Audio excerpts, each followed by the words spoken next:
Здравствуйте, this is Patrick Weed. So today I finished chapter 2 of Messy by AJ Swoboda. Really enjoyed it. Laughed really hard at a few parts, as well as was deeply um, challenged by a few other parts. I find it hilarious that AJ not only talks about circumcision, but talks about anatomy, male anatomy.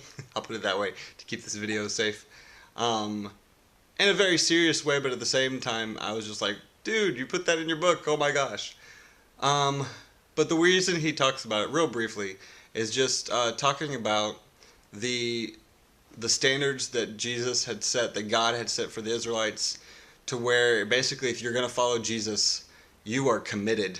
Because not only do you have to get circumcised, but different things throughout the history of the Israelites, as well as Jesus' time with the disciples, the whole aspect of pick up your cross and follow me, being willing to die for Jesus, they're pretty high standards. And so I found it very refreshing to read and be reminded about the amount of dedication we have to have, amount of loyalty, to be behind what we believe, that this is not an easy journey.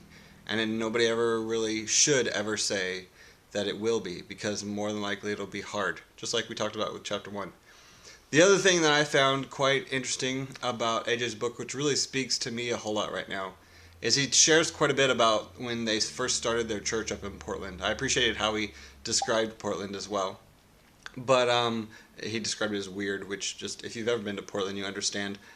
But he talks about how when they first started, different aspects, whether it be when they took up their first offering, or when they were trying to come up with a name, or when they were figuring out how they were going to do church. And he talks a lot about how there's a lot of good practices out there of, do A, B, and C, and you'll have a good church. And, I've heard a lot of those myself growing up as a missionary kid, a pastor's kid, going to Bible college, reading all the Bible books. You hear about do this way works, this way is the best way. And you get kind of into that routine of thinking. And I appreciate AJ kind of pulling back out of that, saying, isn't it all about just doing what God tells us to do? And, how do you name a church? Shouldn't God name the church, or should it be about what you do as a church? And I love the fact he shares a part of the story where after taking up their first offering, he realized just the amount of, not pressure, but responsibility on taking up an offering. And so, if I understood correctly, he went to the church and made it to where they could make out on their checks an alternate name other than the official name of the church, and make it out to Jesus. So whenever he goes and deposits his money, he's depositing it to Jesus. I just thought that was hilarious, and a great way of reminding himself about the responsibility of taking up, tithe in a church. He talked a lot about waiting on God, to hear from God, to let the Spirit come and tell us what to do. And I find that huge, as I've been raising support for 3.5 years, waiting on God to release me to go, and trusting that this is the time when God has told me to go, and working towards that goal. And I appreciated towards the end he talked about, don't quit, and keep waiting on the Lord. And that was huge for me, because it was like, okay, you keep moving forward and doing what God's told you to do.